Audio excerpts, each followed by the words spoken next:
مع مطلع ثمانينات القرن الماضي وفي غمرة الحرب الأهلية اللبنانية تصاعدت حدة الهجمة الإمبريالية الصهيونية بشكل جنوني بلغت ذروتها في عدوان 1982.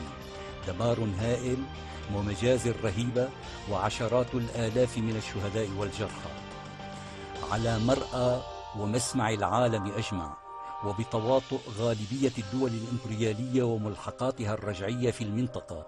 تحولت قرى ومدن لبنان والمخيمات الفلسطينية لميدان اختبار لأحدث منجزات التقنية العسكرية الإمبريالية الأمريكية.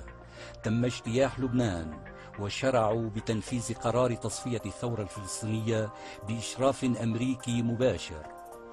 قسم أساسي من البرجوازية اللبنانية تواطأ مع العدوان الصهيوني وشارك في أبشع جرائمه. أولموا لشارون ومجرميه وشربوا الأنخاب على وقع أطنان القنابل التي رميت بها بيروت ومخيماتها. في تلك الحقبة رأى عدد من المناضلين والمناضلات ضرورة توسيع إطار المواجهة عبر ملاحقة ممثلي قوى العدو في عواصم ومدن الدول المتواطئة معه. أصابوا وأخطأوا بهذا القدر أو ذاك، نجحوا وفشلوا في هذا الأمر أو ذاك، اعتقل بعضهم وحكم عليهم بأحكام تعسفية قاسية جدا سمحت بها موازين القوى الفعلية في ذلك الوقت.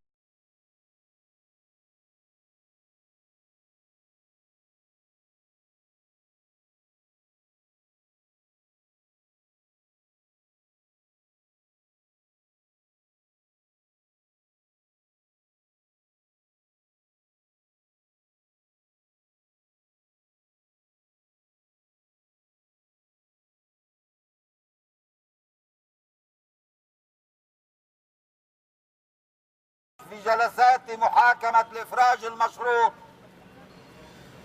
كانوا يسألونه: إذا عدت إلى لبنان وقامت إسرائيل بحرب مع لبنان ماذا تفعل؟ فكان يجيب: إسرائيل لا تشن حربا على لبنان، إسرائيل تشن عدوانا على لبنان، غزوا للبنان، وأقوم بما سبق وفعلتموه عندما تعرضت فرنسا للعدوان الخارجي. فيقولون له: أنت إرهابي ويجب أن تبقى في السجن. لأن جورج عبد الله يصر على أن إسرائيل عدوة، وعلى أن الرأسمالية العالمية بقيادة الولايات المتحدة الأمريكية وبتواطؤ فرنسا هي دولة عدوانية أيضا. هو في السجن.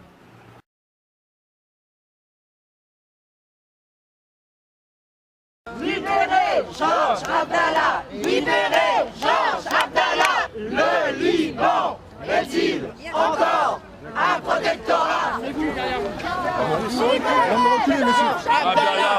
Libérez Georges Abdallah! Qui force l'admiration des hommes et des femmes qui n'ont pas peur de dire non, toujours debout. Malgré les exactions, les douleurs, les souffrances, les coups de bâton, toujours debout. Malgré les meurtrissures, jamais à genoux devant la pourriture. Palestine, ton courage est exemplaire, salutaire. Je t'envoie mes prières. Je pense que Georges Ibrahim Abdallah, d'abord, c'est un des hommes que je respecte le plus. Je le connais depuis 25 ans. Il est impliqué dans des attentats contre des agents du Mossad et de la CIA. Son pays était occupé. À son procès, il a refusé de répondre en disant: vous êtes complice de ceux qui ont envahi mon pays. Il a été condamné à la prison à vie. Mais, en France, la prison à vie, dans son cas, c'est 15 ans. Et au bout de 15 ans, il a droit à demander une liberté conditionnelle. Cette liberté conditionnelle lui a été refusée. Et avec quels arguments? Le State Department américain a osé, dans une note écrite, dire: le gouvernement des États-Unis exprime sa ferme opposition quant à l'éventualité d'une mise en liberté conditionnelle de Georges Ibrahim Abdallah. L'Amérique s'est comportée envers la France comme un pays protecteur vers un protectorat. Quand? C'était le 9 mars 2007. Bon. Et les notes, les gardiens de prison, les psychiatres, tous disent de Georges Ibrahim Abdallah qu'il est d'une intelligence supérieure, qu'il a une instruction supérieure, qu'il est chaleureux, intelligent, ouvert aux autres, qu'il est capable de réadaptation. Georges Ibrahim Abdallah dit « J'ai pris les armes quand mon pays était occupé, maintenant qu'il n'est plus occupé, je n'ai aucune raison de prendre des armes. » Mais ça ne suffit pas aux autorités françaises qui sont soumises à l'influence d'Israël et des États-Unis. Dans la décision qui lui refuse la liberté, il est écrit ceci. Il indique que le directeur de la surveillance du territoire indique que les convictions anti-impérialistes et anti-israéliennes de M. Abdallah sont demeurées intactes. C'est-à-dire qu'on lui reproche de vouloir s'opposer à l'intervention d'Israël au Liban. C'est-à-dire qu'on lui reproche en tant que Libanais d'être pour la résistance libanaise. Et ceci est intolérable. Et je dirais que depuis 11 ans, il aurait dû être en liberté. Et c'est un prisonnier d'opinion. Et ce séjour en prison est indigne de la France. Et je l'ai dit, parce que j'ai l'autorité pour le dire. J'ai été pendant la guerre 3 ans volontaire dans les forces françaises libres. Et le général de Gaulle n'aurait jamais accepté que la France se comporte envers les États-Unis comme un pays soumis.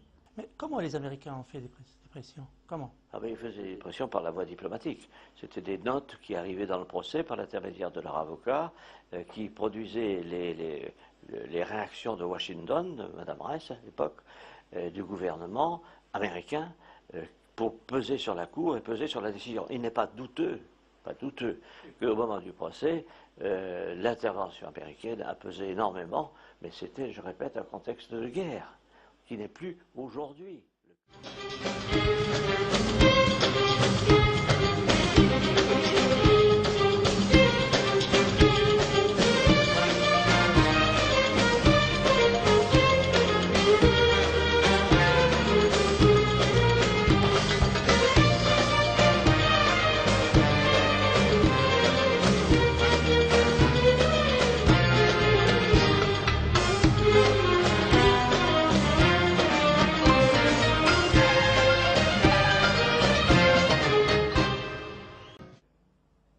En 2004, le tribunal a accordé la liberté à Georges Ibrahim Abdallah.